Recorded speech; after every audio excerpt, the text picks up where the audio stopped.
Assalamualaikum. So this is group 2. Today we'll be present about Simplex method. By that we will be proceed with the first of all the introduction of the Simplex method itself, and then we will jump right away to the first and the second example. So for today's presentation, we will be only bring 2 examples and we'll discuss in depth about both examples. So moving on to the first part of the presentation, which is the introduction of the Simplex method. Before that, my name is Muhammad Ikhwan, and here with me my teammate Syamimi, Ahmad Khusairi, and Siti Aishah. All right, so this is the introduction of Simplex method.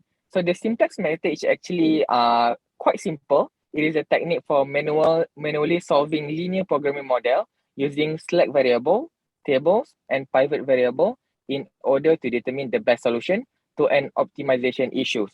So by that, it is actually kind of quite similar to the previous linear programming problem, but then we choose Simplex method because we have more variables and we cannot simply do it using linear programming method. So that's why the Simplex method exists.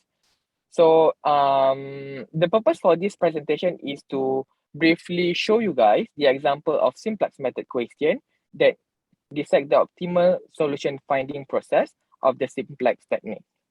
So let's moving on to the very first example. So the first example is actually talking about a business application which it needs to maximize profit. All right, so this is a question. Basically, a manufacturer produce 3 types of plastic fixture, and then the time required for molding, trimming, and packaging is given as in table 1. So time shows in the table is actually given in hours per dozen fixture. So the question is how many dozen of each type of fixture should be produced to obtain a maximum profit. So by that, we first define the decision variable as X, Y, and J. X is the number of dozen unit of A types of plastic fixture. Y is number of dozen unit of B types of plastic fixture. And J is the number of dozen unit of C types of plastic fixture.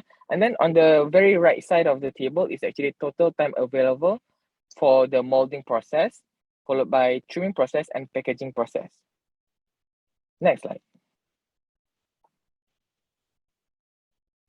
All right, so as from the previous study, we learned about linear programming, and then we need to first identify the Z value, which in this case, it need to be a maximum profit. So Z is stand for the maximum profit.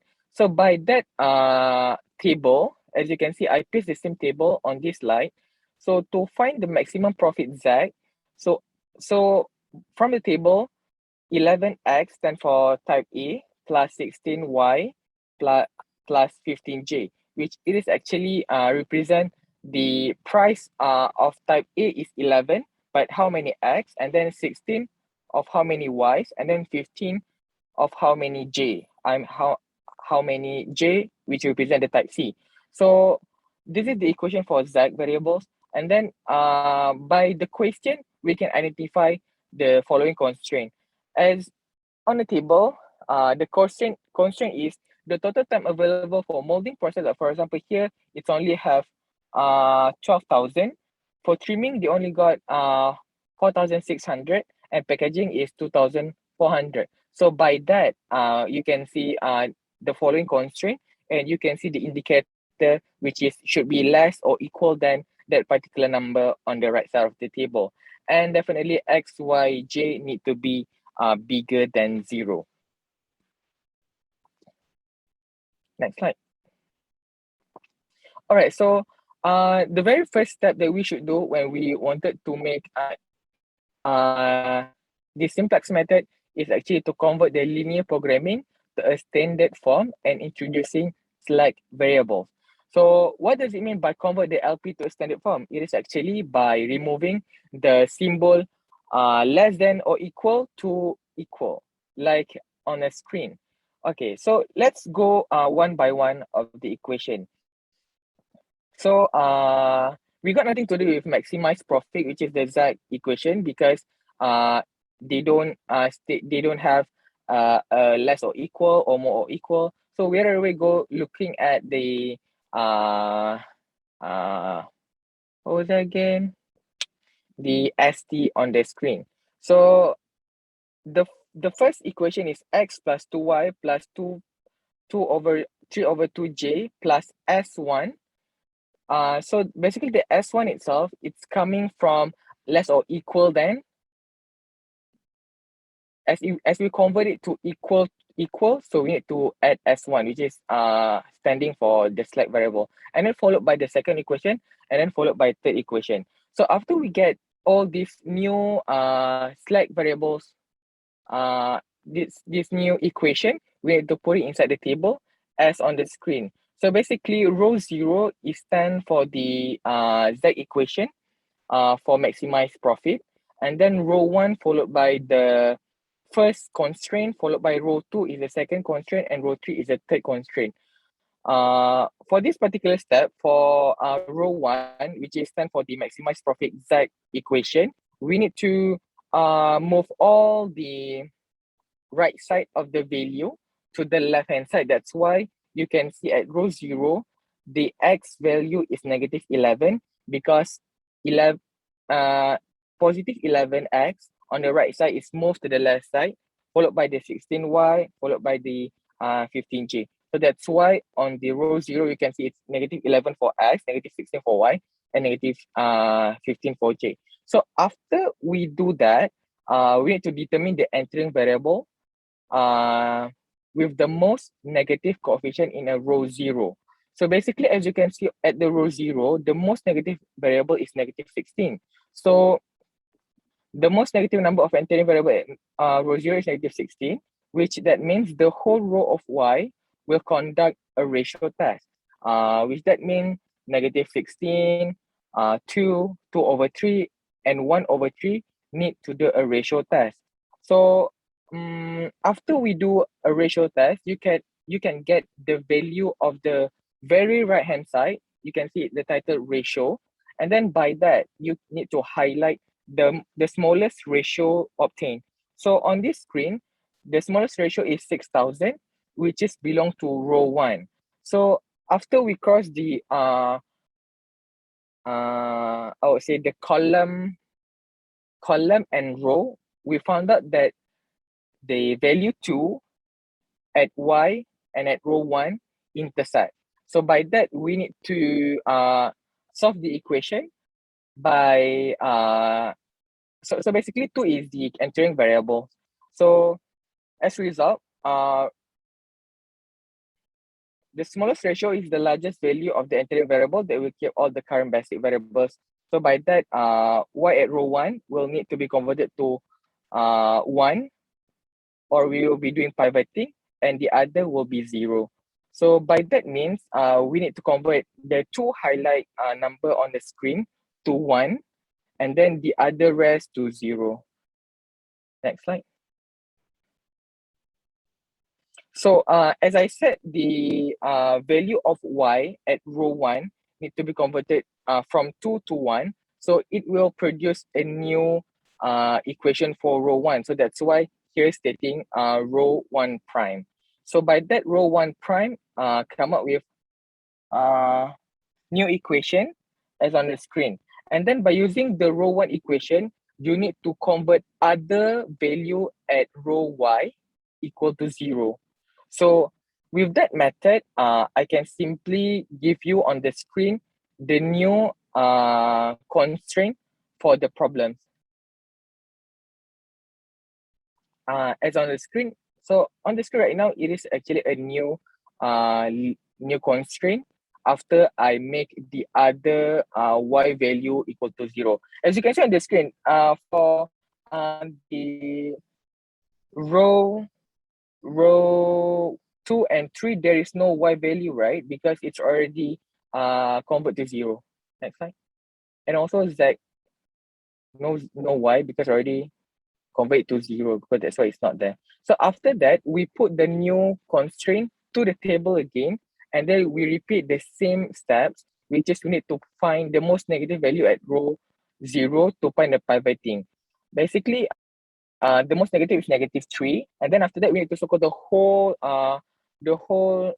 column, and then after that we need to do a ratio test at column X, and then after do the ratio test, you can see the result is on the right side, and then 1200 as highlighted in red is the smallest value, and then luckily the intersect number is 1/3, and then that one particular 1/3 need to be changed to 1. So by that we will get a new equation for row 3, which is x plus x is the new value for the row 3 equation, x plus 3/4j minus 1/2 s1 plus 3 s3 equal to 1200. So after that, we use the new row 3, but to convert the rest of the x value equal to 0. So that's why you can see on the screen right now, the fourth equation below is actually a new equation for the problems. So by that, the set will be repeat again. We'll be put it back inside the table, and then the same method will be applied. Why we do these steps all over again? Because we can see a negative value at the z equation. So that's why it is being conducted. All right, I think I will pass the this very first presentation to my friends. Okay, thank you, Ikhwan. So I will proceed for the next step. After Ikhwan's step, we still find that at the table, we still find that the row 0 still have the negative value. So it is still not optimal. And we still have to perform the same step as previous. So at the row 0, the first thing we have to find the most negative value, which is at j, and then the whole row j will conduct the ratio test, and we find that the row 2 have the minimum value, which is 800. So the overlapping at the row j and row 2 is 1/4. So therefore we need to do the ERO for row 0, which is we have to make sure the value at j at row 0 must be 1, and another value at another value for j at row 1, 2 and 3 must value 0. Okay, so after we the first thing we have to make sure the objective function must eliminate the negative 3/4. So the new equation is uh, I put in the below. So next, okay. So after we do the I'm sorry. I think I get wrong. The row 2 must value 1, but another value at j, which is row 0, 1 and 3 must be 0. Then after we do the ERO to make sure the all value at row j is 0 except for row 2, and we find that there is no negative value in objective function. Therefore, our equation have find the optimal. Then we find that the active variable, which is x, is equal to 600, y is equal to 5100, j 800, and z is 10,020, and which is that is the we have to find the maximum profit. So therefore, the maximum profit for this company is 10,200 for each type for X, Y, and J, which is 600, 5,100, and 800 respectively. So next. Okay, so the next example, I will pass to my friend. Okay, thank you. Thank you, Syamimi. So, okay, I will proceed with the next example. So, the example is about a factory application, maximum profit. You guys can refer to the operational research second edition by P. Ramamurthy, page 45 for the example that I have played. Next slide. Okay. Okay, so the question, I will read the question first. So a factory manufactures two products, A and B, on three machines, X, Y, and Z. Product A requires 10 hours of machine X and 5 hours of machine Y and 1 hour of machine Z. The requirement of product B is 6 hours, 10 hours, and 2 hours of machine X, Y, and Z respectively. The profit contribution of products A and B are rupee 23 per unit and rupee 32 per unit respectively. In the coming planning period, the available capacity of machines X, Y, and Z are 2,500 hours, 2,000 hours, and 500 hours respectively. Find optimal product mix for maximizing the profit. Okay, so first from the data that we have read from the question, we extract the data and put it on the table so that it will be more clear for us to do the equation later on. Okay, so this is the table that we can do by taking out all the information and put it in the table. Okay, next.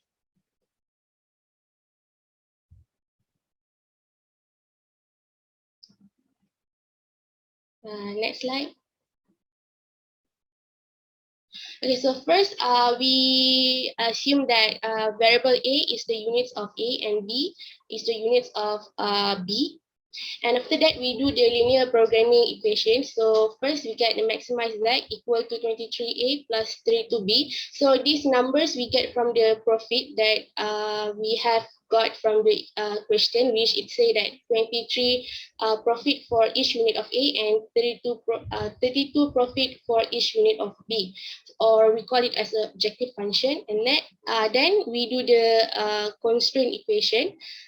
So we got 10A plus 6B less or equal to 2,500 for machine X constraint, 5A plus 10B less or equal to 2,000 for machine Y constraint, and then lastly 1A plus 2B less than or equal to 500 for machine Z constraint, and A and B must be greater or equal to 0 for the sign constraints. Next. And next, we need to convert the linear programming to standard form and introduce select variables. So as has been presented by Ikhwan just now, we said that we need to convert the less equal sign into the equal sign, and then we introduce S1, S2, and S3 for each of the equation for the constraint. So for this equation, we got a standard form that we have convert. We get 10A plus 6B plus S1 equal to 2,500, 5A plus 10B plus X2 for equal to 2,000, and 1A plus 2B plus S3 equal to 500. Okay, next. Okay, then after we convert the linear programming into the standard form, we need to put the standard form equation into the table like on the slide. So for the row 10 is for the maximized Z equation. Then row 1 for the constraint number 1, row 2 for the constraint for machine Y, and row 3 for constraint machine Z. And then after that, we need to next step is we need to determine the entering variable. So how do we determine the entering variable? Is we look at row 10 and we must choose the most negative value. So if you can see on the row 10, we can see that negative 32 is the most negative value. So therefore, the negative 32 will be selected as the entering variables. And after that, we need to do the ratio test. So how we want to do the ratio test? So we need to divide basic variable on the right hand side with the column B. Why we choose column B? Because negative 32 is on the column B, which is the entering variable. So we need to find the ratio test. So for the row 1, we need to divide 2,500 with 6, and then we get 416.7. And then for row 2, we get 200, and for row 3, we get 250 for the ratio test. And after that, we need to compare between the value that we have gained in the ratio test. So as we can see that between 416.7, 200 and 250, 200 is the most smaller one. So this is the winner for the ratio test. And after that, we can conclude that the row 2 will be chosen as the pivot point, where we look at the row 2.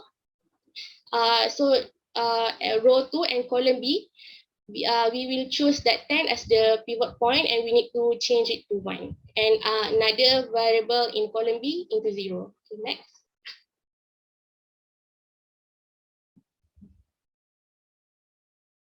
Next, my friend will further explain about this process. Okay, thank you, Siti Aishah. So for the continuation for the continuation for the Siti Aishah explanation, it's about the elementary row operation. So based on from the this table, we do the arrow 1, and we get the row 2 not, and where the row 2 divided by 10 will get the row 2 not. As you can see here, the row 2, this one is the 0, 5, 10, 0, 1, 0, and 2000, and we will divide by 10, and we will get this one, row 2 dot, and where the row 2 dot equal to 0.5a plus b plus 0.1s2 equal to 200. After that, we use the equation of the row dot to convert other value. That means the other row in column B, where b equal to 0. And after that, we do the elementary row operation to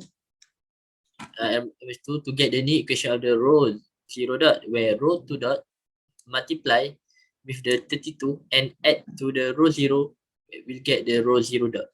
That means row 0 dot is equal to row this one, row 2 dot multiplying with 32, and we will get this one, row 2 dot, row 2 not. And then we do the for the row 3, where we want to find the row 1 dot, 1 not. And how to find it is by using this row 2 not multiply with negative 6 and add with the row 1, and we will get the row 1 not. And then we want to find the last row, which is row 3 not, is with the same step, where row 2 not is multiplying with negative 2 and add with the row 3, where we get the row 3. And all the answer will be arranged in this table. As you can see in the table, we can see all the row 0 not, row 1 not, row 2 not, and also the row 3 not. And based on this table, we can compare the we can see that the most negative number is at the row 0. This one is equal to negative 7. And the whole row column will conduct a ratio test, and all the column we will do the ratio test, and then the winner of the ratio test will be the row 1 not, because its value is the lowest, if where equal to 185.7, and the row 1 will be the converted to the pivoting and the other will be 0, and we repeat the step. And like the before, we will use the row 1 not, and we divide by 7. Why we divide by 7? Because we want to get the value A equal to 1. So we need to divide 7A by the 7, so the value of A will be 1. And the next will also divide by 7. 1 over 7 equal to 0.143. And 0.6 divided by 7 will become the 0.0857 S2. And after we will use the row 1 double knot to convert the other row to find the row 0 double knot, row 2 double knot, and also row 3 double knot. So how to find the row 0 double knot? You use the row 1 double knot and multiply with 7 and add to the row 0 knot, and we get the row 0 double knot. And how to get the row 0 double knot? Row 2 double knot is by multiplying the row 1 double knot with the negative 0.5 and add it with the 0 to knot, row 2 knot, and we get the row 2 double knot. This one. It's just a simple step where you just use this like the main row to find the next subsequent row double knot.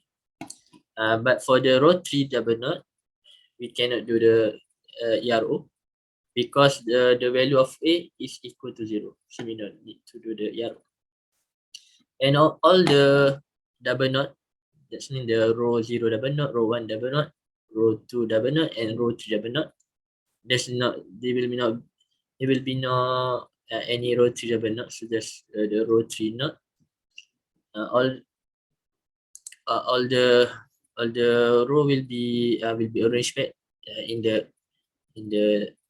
different table, and we wish, as we can see here, will be no more negative value in the table. So this is a optimal solution. And in order for the factory to maximize the profit, we can say that they need to produce 185 units. As you can see here in the row 1 double knot, the value is 185.7, but the unit cannot be decimal, so they need to be integer. So the value will be 185 exactly. And for the number of unit of P, you can see in the row 2 double knot, the value is 107.15, but we can eliminate the decimal and we can get the 107. So with the optimal return of the 7,399.9. This is from the objective function. I think our presentation is clear. Thank you for everyone.